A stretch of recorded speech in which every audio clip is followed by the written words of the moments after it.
Hey guys, my name is Martin, this is Cars and Pixels, and today I'm going to take you through a shoot I did doing some light painting with these tube lights that you see here. I normally work with flash, and the try painting was really fun. It got really complicated at first because I had to switch ISO settings. So if you're using lights like this that aren't too expensive and they're not the brightest lights, I'd recommend just going up to ISO by a few hundred. I went from 100 ISO, which is like what I normally try to shoot at, to 320, and that seemed to work perfectly. But this was a lot of fun, and in photography it's very important to experiment. That's a key thing to getting hired when you show off your portfolio to potential clients and things. Is some people just like to see someone who experiments and tries a lot of different things. I'm trying to do that a lot more now, and I'm gonna keep doing some light painting, and I'll definitely share more stuff that I do with that. Well, let's get into the clips that I shot on the actual shoot day. Let's get into it.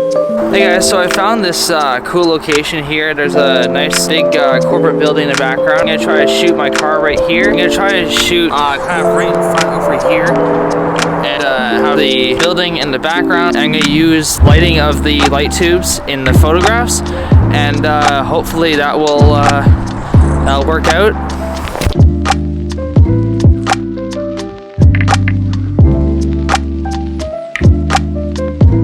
Alright guys, so this is the light painting tube. It kind of looks like a lightsaber. I'm a huge Star Wars fan, so like that appeals to me for sure. But this is the light stick. I got this from Walmart. I found it on sale when I was looking around for gifts for friends and family. So I just saw this and ended up picking it up. It was about 20 bucks, so I hope it works. The company is called Bower. So let's see. This isn't the brightest I've ever seen one of these before, so I hope I can get it done. I actually did some pre-shoots last night, and I found that the best way to do this is to go with a higher ISO, because if you go at 100 ISO, which is what I typically do, as someone who's worked with flashes, the rule is you always do ISO 100, unless you need to compensate in some other way. But with light painting, I find it doesn't really work. I'm gonna go up to 320, and hopefully that works, but the light isn't strong enough to be able to read it very well at 100 ISO, so I'm gonna try 320 and hope that works. So let's get into it.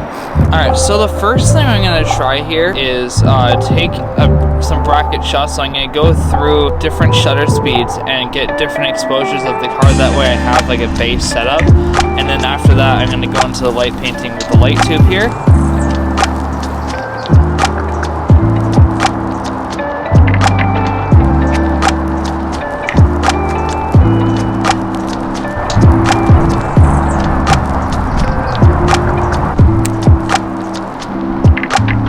Alright guys, so I just finished doing the basic bracket shots, and now I'm going to get into doing the light painting. I'll try to record as best I can, because it's very dark where I am right now. I'm sorry, like I live in Ontario, Canada, and it gets dark at like 5 p.m. I work a full-time job, so I'm a normal person just like you. So there's nothing much I can really do. Like it gets dark right at 5, I finish at 5. So right now, all I can do is shoot in the dark. I cannot wait till the sun comes back and I can start shooting in the daylight, because my preference is sunrise or sunset. I really hope to take you guys along with some shoots like that, and I really want to go to the kind of car shows and stuff this year, so I hope to take you guys along for stuff like that as well. But that's not the topic today. Let's get into light painting, and so hope we can get some good results. I'll take you guys through everything that I'm doing here.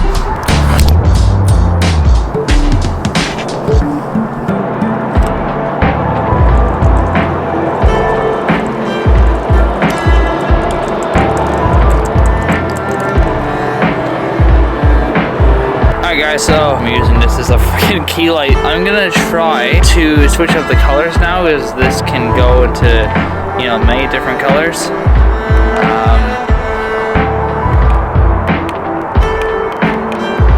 I'm gonna try this orange. This might actually work really well. I'm just gonna go ahead and try different colors. And that's the fun about photography, is try not to concentrate so much on the gear. I know I have nice lenses, like I have this 28 to 75. I have a secondary lens I use, or a secondary camera that I use for video. It's not that great of a camera. It's not about the gear. It's all about experimenting and trying new things. I've been doing photography for 6 years, and you never get tired of experimenting. Like I love doing star stuff, and I want to experiment more with star photography. and like I'm now doing car photography. No, I'm not a professional. I went to school. All I have is knowledge. You know, that's okay. And you know, photography is all about experimentation. And if all I do is focus on one thing all the time, you're gonna get burnt out. So experimentation is okay, and you should always try to do it. And that's my biggest tip for you guys today.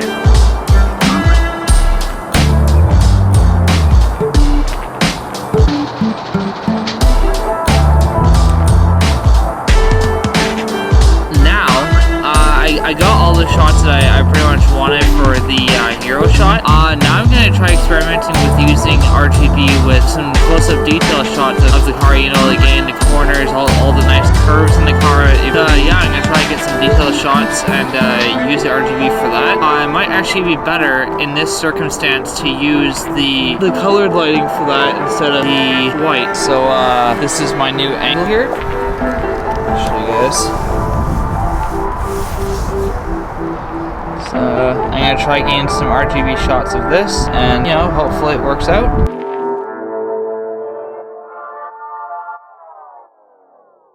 Alright guys, so my camera, well, my photo camera just died. Thank God this camera's still going, but I think I got all the shots I need, so we'll head back to my computer. I'll take a look at the photos and I'll let you know what I think.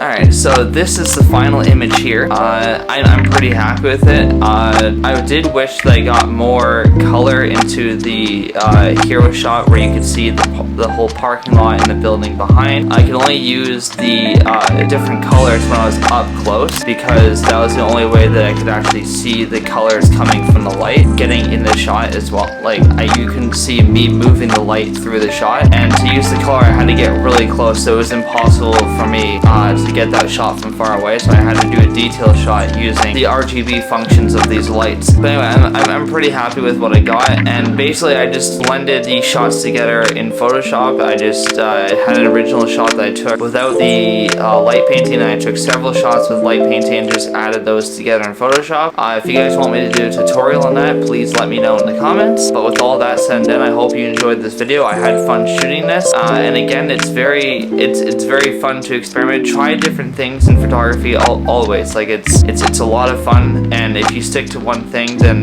you might get burnout, or you know, you just don't have as much fun with it. But that's all I can say is always try to experiment. Anyway, I'll catch you guys in the next one. Peace.